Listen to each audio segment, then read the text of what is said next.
Good morning. My Tabor City home here. Coming at you this morning with a video that's very fall related. I don't know about up north. We got a sweet potato hanging out in the yard. I don't know about up north, but in the south, everybody pretty much decorates their yards with mums in the fall. And you can go down a rabbit hole and spend an awful lot of money on some mums. So I was going to walk you through a couple little things about mums that should be a fairly short video, but it potentially will save you a ton of money. And this is the way that we do mums. So I'm gonna show you real quick. Over here we have a parent plant. So this mum plant here, which some of the blooms are starting to come off of now. This parent plant here was actually the donor for several different plants. This plant and this plant came from this plant. Now, the thing about it was, back in like June, I just took a pair of cutters and cut this plant and literally just jammed the cuttings into the dirt. And that's what you're seeing right there. So that's June to October. No special potting soil, no special rooting hormones, none of that jazz. Just cut it off the mum, shove it in the dirt. All right. So these two here are that. That's what you get out of about 5 months of just sticking them in there. So I'm gonna show you what a 1-year plant looks like. So this is a 1-year plant. So we've done the cut them off of the donor tree. We come over here. That one would be from the donor tree there. So we cut them off the donor bush. They did the 1-year thing where they kind of look like a thumb. This is second follow-on year. You can actually, if you push a lot of 10-10-10 fertilizer on top of them and do a lot of other stuff, you can actually increase the size of this fairly dramatically. The problem is you're going to fight a constant battle of trying to get the plant larger but keep it from blooming until the fall. So as you push growth, you push blooming, and that's just one of the things that you're going to have to be aware of. So that's 1-year plant. So after we come through there, we go to, this is follow-on year. So this is 2-year growth plant. Now, this plant looks very similar to the plant that's over there that I said that we ended up cutting the mums off of, because this plant hadn't been trimmed at all other than cutting some buds off. It was trying to go into bloom in like August. That plant has actually been trimmed down several times for donor plants to make other mums. So this is pretty much left alone to its own devices, do what it needs to do. So the size is appropriate for about a 2-year plant.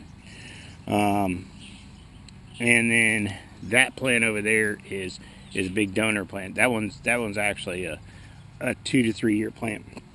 Now you can push a 1-year plant this big. You can do it, but you're gonna spend an awful lot of time on it. And I don't. I mean, I really do not spend a lot of time on mums. I think this year I trimmed them 3 times. And other than coming out here and I would be in the middle of, cutting or trimming or cleaning something up, and I would just cut a branch off, stick it in the dirt. I'm not counting that. But actual physically interacting with the plant, trying to do something to it, 3 times. I mean, I think it started showing buds in June. I cut all those off, and then somewhere around 4th of July, I cut them off again, and then somewhere in August, I cut them off again, and then I let it just bud out and go where it's going, and that's kind of where we ended up. So this is a 3-year plant. Did do some harvesting from that. So that's the size of a 3-year plant with some harvesting. As you can see, it's a pretty decent size. And then this is actually a 1-year plant. Now, if you can see, this is a 1-year plant. This is a 1-year plant. Okay, so what's the difference? This plant here was actually given some 10-10-10 fertilizer, and it really got it because it's sitting right here just south of this liatris, and the liatris, the fertilizer leaked down the hill to it. But that's why this plant is actually a little bit bigger. And the one thing I did was, this is one of those plants I just jammed it in the ground and didn't do anything with it beyond that, so I never trimmed any buds off or anything. Had I gotten in here and gotten aggressive and trimmed buds and all the other stuff, it probably would have been a lot larger, probably been a little bit more aggressive growth. So, but this, it's a 3-year mum. So that right there is a 3-year mum, trimmed 3 times, I think 3, it may have been 4, but basically when they start showing buds, flower buds, I just trim them. And then when they show flower buds again, I just trim them again. But each time you trim them, they bush out a little bit, and they start to thicken up a little bit. Now, I trimmed these all the way into September. Once it got to September, I was like, we're just going to leave it to do what it's going to do. Here we are, the end of October, and this is kind of what you got. So, if I wanted to try to push it to flower again, I could come along and trim it again. Now, let me tell you the secret on trimming these things. You can be out here with a pair of scissors and just going on, and I'm going to tell you, you're wasting your time, in my opinion. I mean, I'm sure there's people out there who are pretty ardent about it, and they wouldn't think it's a waste of time. But I'm going to tell you exactly how you can knock those things out. A pair of hedge clippers, and be ruthless about it. You take a pair of hedge clippers and you just shape them like you're shaping a boxwood. Just cut them and then forget them and be done with it. And that will get you exactly where you want to go when it comes to mums. All you're trying to do is just get the buds off of them. You're not, if you knock the buds off, they'll grow more leaves, they'll get larger, they'll do what they need to do. All these little ones here, all these things, no fertilizer, and no knocking buds off. So that's what you end up with. So, anyways, considering the fact that a plant at the garden center, all right. So I don't know about where you're from, but here in southeastern North Carolina, this is a $10 to $15 mum, okay? And then a mum as large as the yellow ones I showed you over there are $40 mums. That's a $40 mum. There's not a mum in this yard that I think I paid over $5 for. And those were the original mums, and we have taken donor plants from every single one of those. We have got, I know it's got to be 80 or 90 mums around here, and I think in total we paid $25 maybe, because there were a couple we bought that were dollar clearance mums. That's it. And they are extraordinarily easy to root, but you gotta get them in, you gotta get them trimmed, you gotta get them in the soil.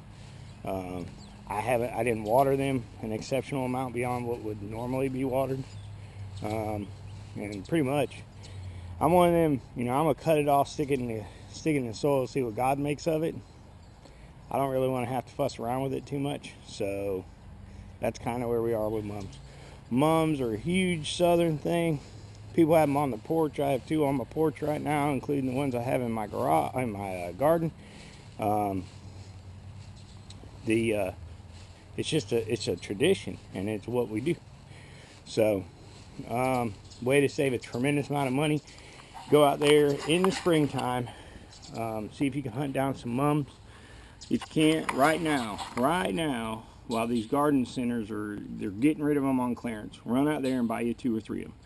Plant them in a sunny location. They want as much sun as they can get.